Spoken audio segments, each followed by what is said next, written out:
প্রকৃতি হচ্ছে প্রাণীজগৎ, জীবজগৎ ও উদ্ভিদ জগতে বসবাসের এক বিস্ময়কর আধার। মাটি, পানি, বায়ু, গাছপালা, নদী, পাহাড়, সমুদ্র এরা সবই প্রকৃতির অংশ। প্রকৃতি না থাকলে প্রাণীজগৎ ও উদ্ভিদ জগতের বেঁচে থাকা মুশকিল হয়ে পড়ত। আর তাই প্রকৃতিকে বাঁচাতে, টেকসই করে ধরে রাখতে এই প্রকৃতিতে বসবাসরত মানুষকে তার যত্ন নিতে হবে।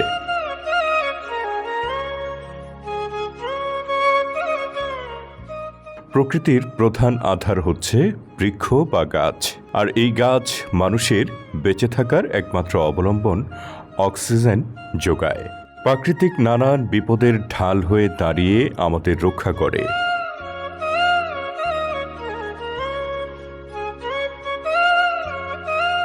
একটি দেশের প্রাকৃতিক পরিবেশকে সুরক্ষা করতে তার চারিপাশে কমপক্ষে 40% বন বা গাছ থাকা জরুরি।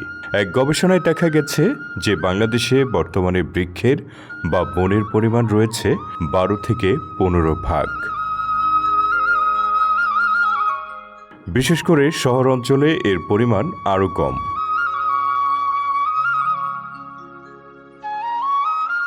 বনের পরিধি ও বৃক্ষের পরিমাণ বৃদ্ধির জন্য সরকারিভাবে বনায়নের কার্যক্রম অব্যাহত রয়েছে।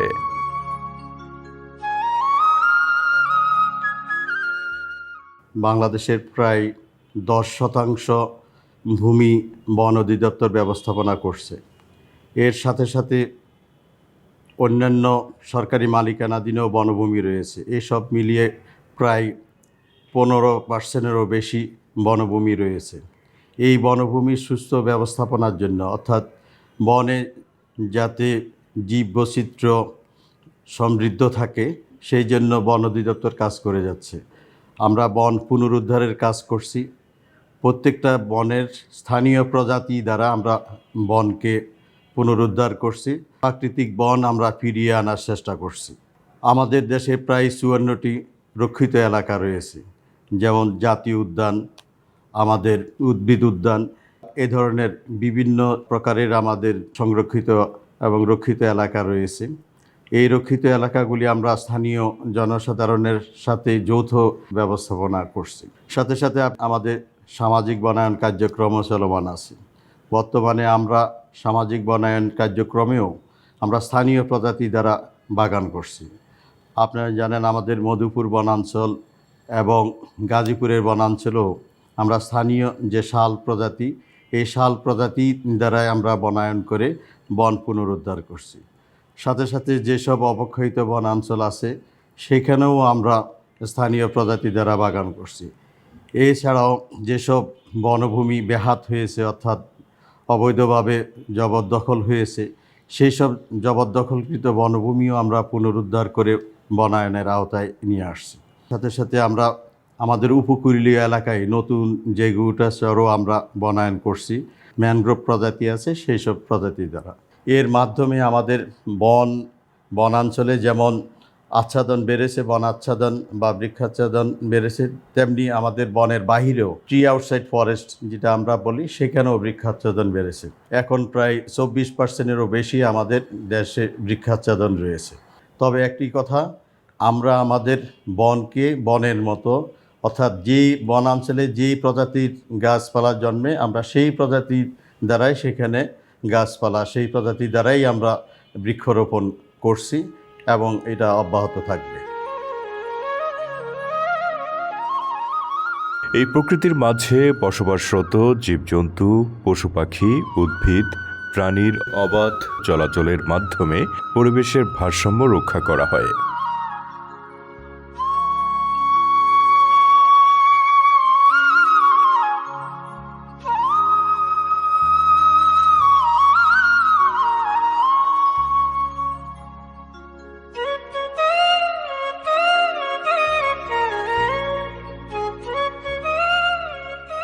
একসময় আমাদের দেশে বনের পরিমাণ ছিল বিস্তর। নানান পশু পাখি, জীবজন্তুর বসবাসে মুখরিত থাকত, তা এখন আর তেমনভাবে নেই।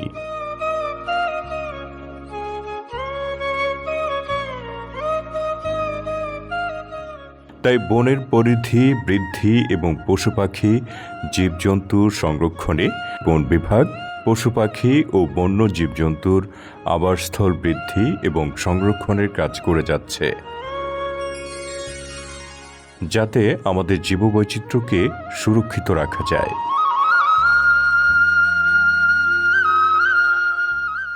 আমাদের অন্যতম একটি বনাঞ্চল মধুপুর বনাঞ্চল। আমরা এটাকে মধুপুর জাতীয় উদ্যান হিসাবে ঘোষণা করেছি। এই বনভূমি প্রায় ৪৫,০০০ একর বনভূমি নিয়ে এই বনাঞ্চল গঠিত। এখানে আমাদের স্থানীয় বাঙালি জনগণ যেমন আছে, সাথে সাথে গারো নৃতাত্ত্বিক জনগোষ্ঠীও এখানে বসবাস করেন। প্রত্যেকটা বনাঞ্চলে প্রায় কোথাও না কোথাও ক্ষুদ্র নৃগোষ্ঠী বসবাস করেন। তাদের সাথেও আমাদের যৌথভাবে বন ব্যবস্থাপনার কার্যক্রম চলমান আছে। শালবন অবক্ষয়িত আছে, অনেক বনাঞ্চল জবরদখল হয়ে গেছে, বনাঞ্চলে বন ব্যতীত অন্যান্য ফসল জন্মাচ্ছে। আমরা এখানে একটা প্রকল্পর মাধ্যমে আমরা এখন ফেজ বাই ফেজ যেসব বিদেশি প্রজাতি এখানে ছিল, যেমন আকাশমণি, ইউক্যালিপটাস, আমরা এই সব আকাশমণি এবং ইউক্যালিপটাস এগুলি ধাপে ধাপে আমরা অপসারণ করে সেখানে স্থানীয় যে শাল এবং শালের অন্যান্য যে সহযোগী প্রজাতি আছে সেই সব প্রজাতি দ্বারা বনায়ন করে আমরা মধুপুর শালবনকে পুনরুদ্ধার করছি। এবং এটা আমাদের ৩০, ৪০ বা ৫০ বছর আগে যে ধরনের শালবন ছিল সেই ধরনের শালবন আমরা ফিরিয়ে নিয়ে আসার চেষ্টা করছি, অর্থাৎ বন পুনরুদ্ধার করছি। শালের বীজ থেকে চারা জন্মানো অত্যন্ত কঠিন একটি কাজ। এই কাজেও আমরা সফল হয়েছি এবং ব্যাপকভাবে আমরা শাল এবং তার সহযোগী প্রজাতি দিয়ে বনায়ন করছি। এবং শুধু শাল না, শালের সাথে অন্যান্য যেসব প্রজাতি প্রাকৃতিকভাবে জন্মায় সবগুলি ওখানে থাকবে। সাথে সাথে এখানে যে ৪০ বা ৫০ বা তারও বেশি বছর আগে যেসব বন্যপ্রাণী বসবাস করত তারাও এখানে ফিরে আসবে। আমরা কৃত্রিমভাবেও ওখানে যেসব স্থানীয় বন্যপ্রাণী ছিল সেই বন্যপ্রাণীগুলির প্রজনন ঘটিয়ে সেখানে উন্মুক্ত করার ব্যবস্থা গ্রহণ করছি। ইতিমধ্যে আমরা যে ময়ূর প্রজাতি, এখানে মধুপুর অঞ্চলে ময়ূর ছিল বনাঞ্চলে, সেই ময়ূরের সফলভাবে প্রজনন ঘটাতে সক্ষম হয়েছি এবং এই ময়ূর আমরা অচিরেই এই বনাঞ্চলে উন্মুক্ত করব।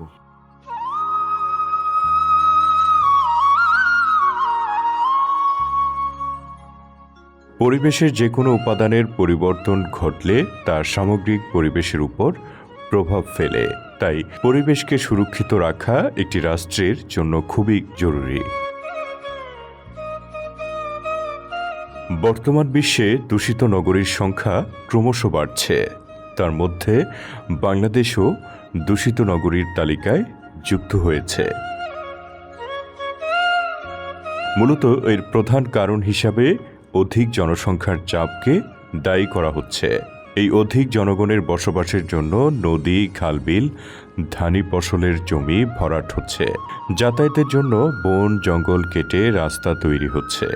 তাদের কর্মসংস্থানের জন্য শিল্প কলকারখানা তৈরি হচ্ছে। সেসব শিল্প কলকারখানাগুলো আজ পরিবেশকে মারাত্মকভাবে দূষিত করছে। নগরীর শব্দ দূষণ, বায়ু দূষণ ও শিল্প কলকারখানার বর্জ্য ফেলার অব্যবস্থাপনার কারণে আজ এ শহর ভোগান্তির শহরে পরিণত হয়েছে। পরিবেশ দূষণের কারণে সাধারণ মানুষ নানা ধরনের রোগ ব্যাধিতে আক্রান্ত হয়ে দীর্ঘমেয়াদী অসুস্থতায় ভুগে থাকেন।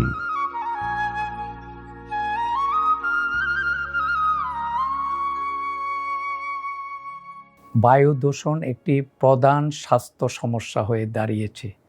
আমরা যদি খতিয়ে দেখি এই দূষণগুলি কেন বেড়ে যাচ্ছে, বায়ু দূষণ, জনগণের ঘনত্ব খুব বেশি, যার ফলে শহর এলাকাগুলিতে কিন্তু গাড়ির সংখ্যাও সেইভাবে বেড়ে যাচ্ছে। সেই গাড়ির থেকে যে নির্গত ধোঁয়া বের হচ্ছে প্রতিনিয়ত, এবং গাড়ির ধোঁয়া একটা প্রধান কারণ। সেকেন্ড হলো যে আমাদের যে ইন্ডাস্ট্রিয়ালাইজেশন হচ্ছে এবং সেইখানে যে আমাদের কল কারখানা থেকে যে আমাদের ধোঁয়াগুলি বের হচ্ছে সেটা একটা কারণ হচ্ছে। থার্ড হচ্ছে যে আমাদের জনবহুলের জন্য কিন্তু আমাদের কনস্ট্রাকশন কাজ বেড়েই চলছে, যে রাস্তাঘাট নির্মাণ, তারপরে রাস্তাঘাটের সংস্কার, এগুলি বেড়েই চলছে, যার ফলে এইখান থেকেও কিন্তু আমাদের বায়ু দূষণ হচ্ছে।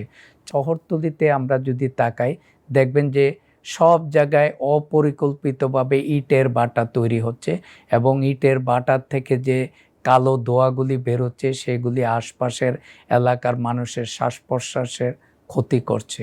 এছাড়াও কিছু জিনিস আছে যে আমরা যখন আমাদের যারা গ্রামে কৃষকরা আছে, কৃষকরা যারা তখন তাদের জমিতে ফার্টিলাইজার অথবা দেখা যায় যে পতঙ্গনাশক এগুলি ইউজ করছে, এগুলির থেকেও কিন্তু আপনার বায়ু দূষণ হচ্ছে। এছাড়া কিছু জায়গায় দেখবেন যে আপনি অপরিকল্পিতভাবে ময়লা ফেলে এগুলি আবার আগুন দিয়ে পোড়াচ্ছে, যার ফলে ওইখান থেকে নির্গত ধোঁয়াও কিন্তু বায়ু দূষণ করছে। বাতাস নেই, বাতাসের সাথে যখন সেই দূষিত বায়ু থাকে, যাদের অ্যাজমা আছে তারা এই বায়ু দূষণের এফেক্টেড হয়ে তাদের অ্যাজমার যে নিয়ন্ত্রণটা থাকছে না।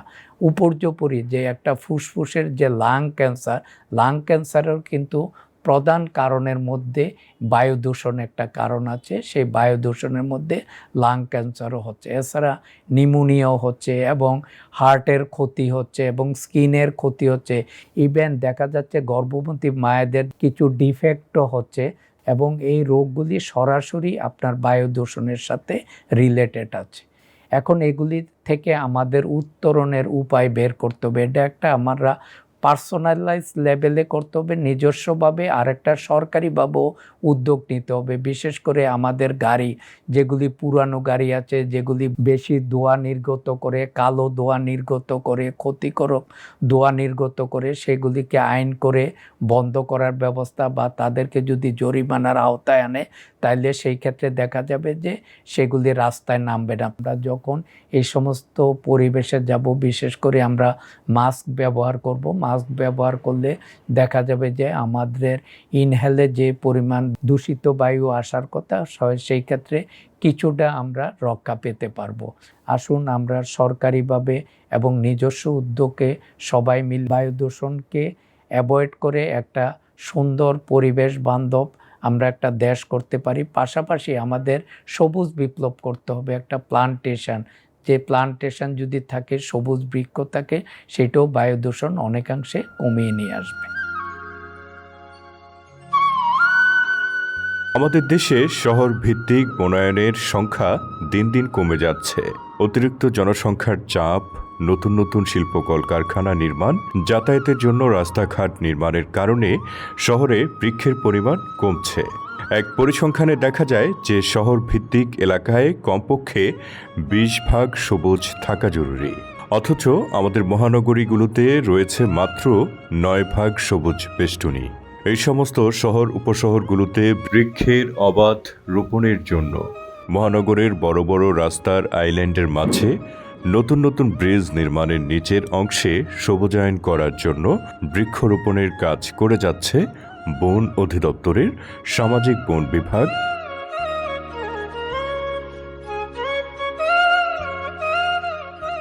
ঢাকার বিভিন্ন গুরুত্বপূর্ণ রাস্তার মাঝে শোভাবর্ধনকারী গাছের চারা রোপণ করা হয়, যা আমাদের শহরের দূষিত পরিবেশকে অনেকটাই রক্ষা করে চলছে।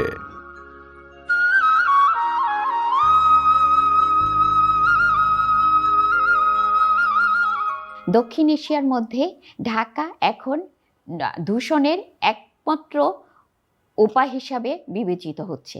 ঢাকা শহরের ভারসাম্য নষ্ট হচ্ছে দূষণের কারণে।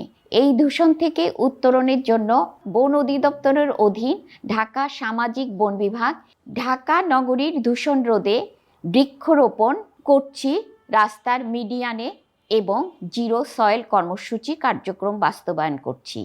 এই বাস্তবায়ন কার্যক্রম করতে যেয়ে আমরা উত্তর সিটি কর্পোরেশন, দক্ষিণ সিটি কর্পোরেশন এবং সড়ক ও জনপদ বিভাগ নারায়ণগঞ্জের সাথে আমরা সমঝোতা স্বাক্ষর করেছি। এই স্বাক্ষরের মাধ্যমে আমরা এখন রাস্তার মিডিয়ান, আসলে আমরা সাগুপ্তা এলাকায় যে বাউনিয়া খাল আছে, 10 নম্বর সেক্টরে যে খিজির খাল আছে, এই খাল সংলগ্ন পাড়ে আমরা রোপণ করেছি বিভিন্ন ফলজ, বনজ এবং শোভাবর্ধনকারী বৃক্ষ। এছাড়াও উত্তর সিটি কর্পোরেশনের অন্তর্ভুক্ত 17 নম্বর সেক্টরের 5 নম্বর এভিনিউ তো আমতলী থেকে গুলশান 1 পর্যন্ত যে সড়ক আছে সেটা আমাদের ইতিপূর্বে বৃক্ষরোপণ করা হয়েছিল। আমরা এখন লতা জাতীয় গাছ দিয়ে সেটা জিরো সয়েল কর্মসূচি বাস্তবায়ন করেছি। নারায়ণগঞ্জে আমরা কাঁচপুর ইউলুপ, মাতুয়াইল ইউলুপ এবং সানারপাড় যে ইউলুপ ছিল সেখানে নগরী যে দূষণ সেখানে কমানোর চেষ্টা করেছি। আমরা সেখানেও লাগিয়েছি গাছ। আমরা আসলে গাছগুলো কেন রোপণ করছি? আমরা গাছগুলো রোপণ করার মূল উদ্দেশ্য হচ্ছে নগরীর দূষণ কমানো এবং পরিবেশের ভারসাম্য সৃষ্টি করা এবং আমাদের যে ঢাকা শহর কংক্রিটের শহর তাকে সবুজে আচ্ছাদিত করা, যা আমাদের ভবিষ্যৎ প্রজন্ম যারা এই শহরে বাস করছে তারা ক্ষণিকের জন্য হলেও মুক্ত বাতাসে শ্বাস নিতে পারবে এবং সবুজের মাঝে নিজেকে উদ্ভাসিত করতে পারবে। আশা করছি আমরা আমাদের এই কার্যক্রমে জনগণ উপকৃত হবে এবং ঢাকা শহরের দূষণ রোধ হবে। আমরা দেশের সাধারণ জনগণ, শিল্প প্রতিষ্ঠানের মালিক, পরিবেশবিদ সবাই এক হয়ে পরিবেশ ও প্রকৃতিকে বাঁচাতে একসাথে কাজ করি।